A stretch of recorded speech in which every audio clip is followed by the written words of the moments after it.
E a gente dá sequência aqui no programa Bom para Todos.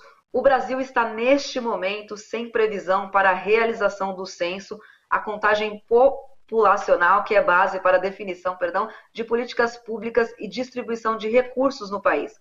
Depois de sofrer um corte no orçamento de 96% de 2 bilhões estimados pelo IBGE, que faz a pesquisa, para 70 milhões, a pesquisa foi definitivamente cancelada, segundo anunciou o Ministério da Economia na última semana de abril. Além de ser importantíssima para toda a população brasileira, já que a pesquisa que traz, na verdade, um retrato do país a cada 10 anos, o cancelamento desse censo traz um problema adicional. Com ele seria realizado também o primeiro censo quilombola do Brasil. Mas para conversar sobre os impactos da não realização do censo, especialmente nas comunidades quilombolas, hoje nós vamos conversar aqui agora com a advogada Aline Andrade, do Fundo Brasil de Direitos Humanos, e também com a Sandra Maria Andrade, da Coordenação Nacional de Articulação das Comunidades Negras Rurais Quilombolas, a CONAC. Boa tarde, Aline. Boa tarde, Sandra. Sejam muito bem-vindas aqui no programa. Boa tarde, Naama. Boa tarde, Naama. Boa tarde, Aline. Boa tarde, Sandra. Eu vou começar aqui, então, a nossa conversa com a Sandra, né? Porque, Sandra, estima-se que existem no Brasil entre 5 a 6 mil quilombos, dos quais só cerca de 160 estão devidamente titulados, ou seja, legalmente reconhecidos. Quais são os impactos que a não realização do censo quilombola causa nessa população, Sandra? Então, Nayane, esse censo que deveria ter sido realizado em 2020, né? Mas pelo contexto de pandemia foi adiado, e em 2020 nós trabalhamos arduamente junto, né, com o IBGE, né, para poder ter a realização desse censo. E, infelizmente, o ano passado não pôde por causa da pandemia. Em 2021, entramos no mesmo contexto e fomos pegos de surpresa com essa determinação do governo de não realização do censo. Este censo, a não realização desse censo, acarreta um prejuízo muito grande para as comunidades quilombolas, porque os dados que nós temos, né, são dados do movimento, são dados não oficiais, e isso impossibilita muitos das comunidades quilombolas de acessar as políticas públicas e de ter os seus direitos reconhecidos. Mas a gente ainda está na luta, né, para que esse censo seja realizado, que a proposta era de ser realizado em agosto.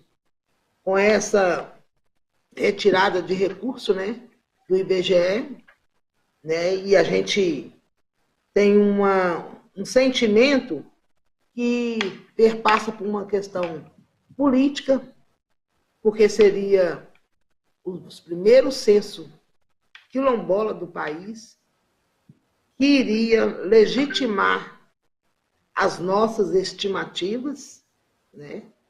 Que pela prévia da IBGE, o movimento estava certo nas suas estimativas de número de comunidade no país, e a gente tem esse sentimento de má vontade política, de não realização do censo, para não ter esses dados oficiais de existência das comunidades quilombolas, que hoje, com essa não realização do censo, está sofrendo e sempre sofreu várias violações de direitos, inclusive constitucionais.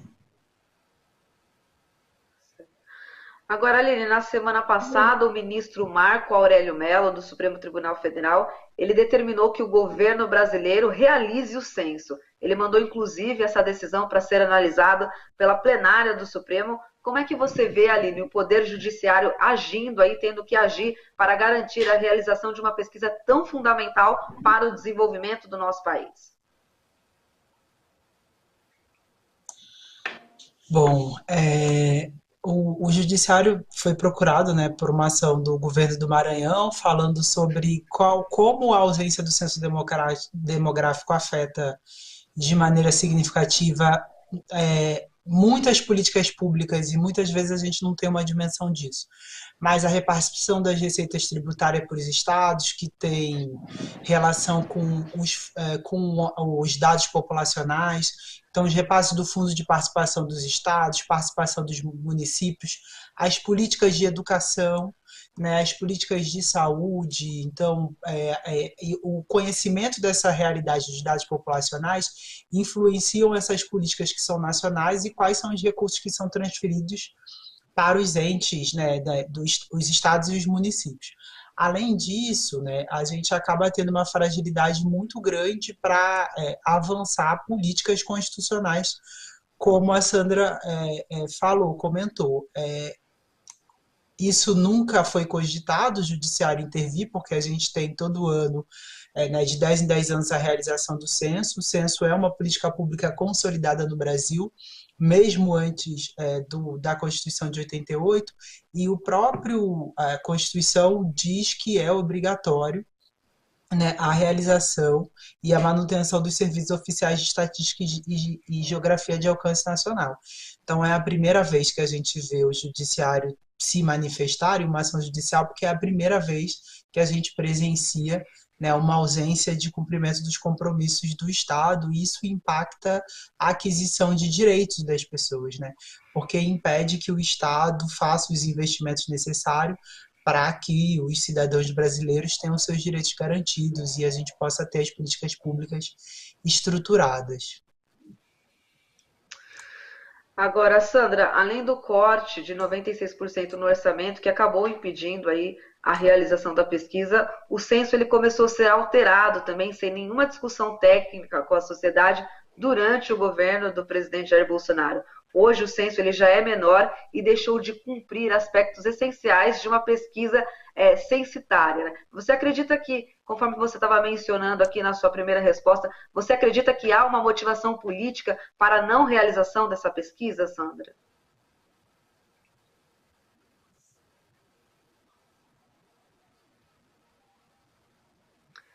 Sandra? Ela travou. Será que... Ah, eu acho que caiu então, né? Então, Aline, vamos continuar aqui enquanto a nossa equipe técnica aí retoma o sinal com a Sandra, tá bom?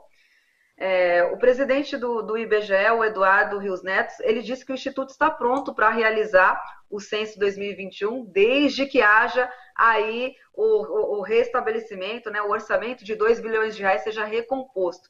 E aqui, você acha que isso é possível? É possível uma ação judicial para garantir que esse orçamento ele seja realmente recomposto para a realização dessa pesquisa? E aqui eu já emendo uma outra pergunta para você, porque eu gostaria de ouvir de você, que é autora do livro Direitos e Políticas Públicas Quilombolas, quais prejuízos e atrasos, né, a gente poderia ter com esse atraso na pesquisa, com essa não realização do censo para a população quilombola, Aline?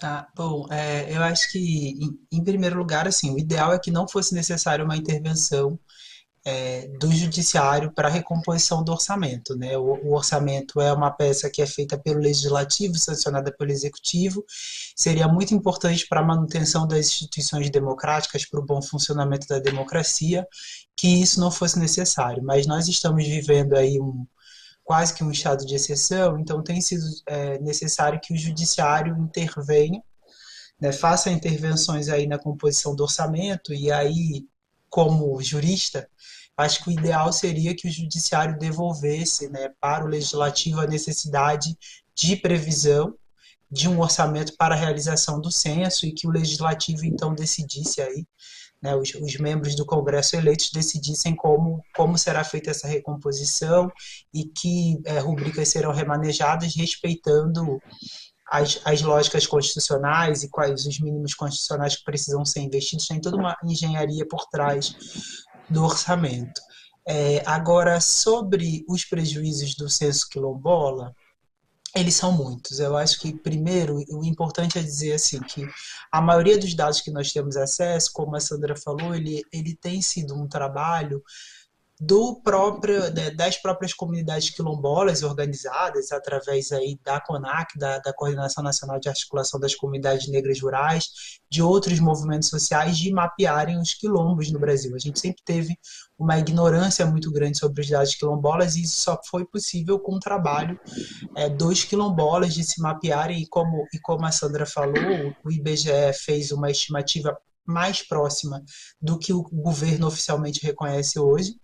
Então, o governo tem um reconhecimento de comunidade por volta de 3 mil, muito menor do que os próprios quilombolas tinham mapeado, que é por cerca de 6 mil, e o IBGE dá um número de 5.300, que chega mais próximo, mas ainda tem áreas que não foi possível fazer porque não houve verba alocada para pesquisa. E eu costumo dizer que a gente está vivendo quase um estado inconstitucional, né, de política quilombola.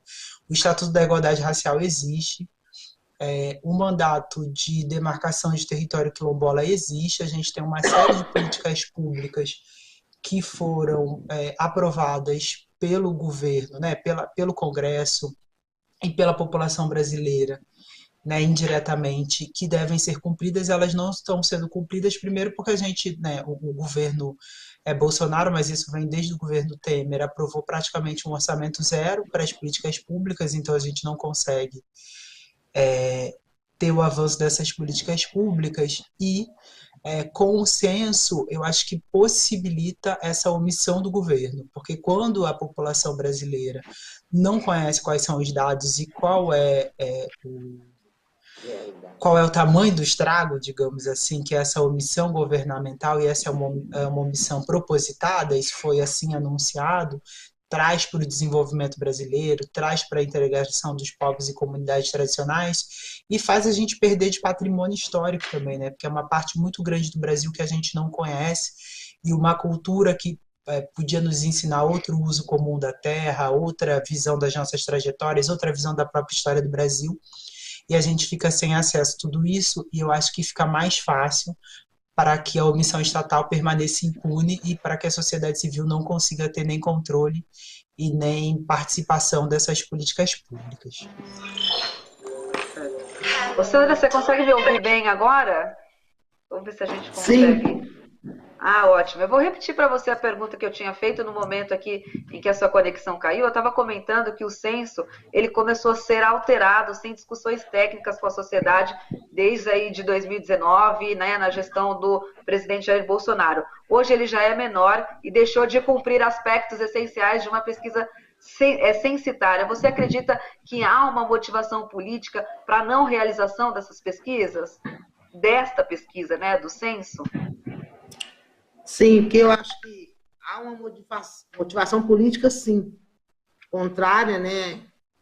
Porque como seria realizado primeiro o censo quilombola, e isso ia legitimar os dados do movimento que a gente sempre, desde 2013, 2010, a gente vem lutando para que as comunidades quilombolas entrassem no censo. Poderia ter sido em 2010, mas a gente não teve esse sucesso. E agora que a gente trabalhou junto, teve a expectativa, auxiliamos o IBGE com as informações, com as localidades, que já estava tudo pronto, né? Criamos até os formulários, o modo de abordagem. Aí vem o governo e veta tudo. Mas ele está cumprindo à risca o plano de governo dele. Que ele disse que não ia, né, titular nenhuma terra indígena e muito menos quilombolas. Eles não nos reconhecem como sujeito de direito.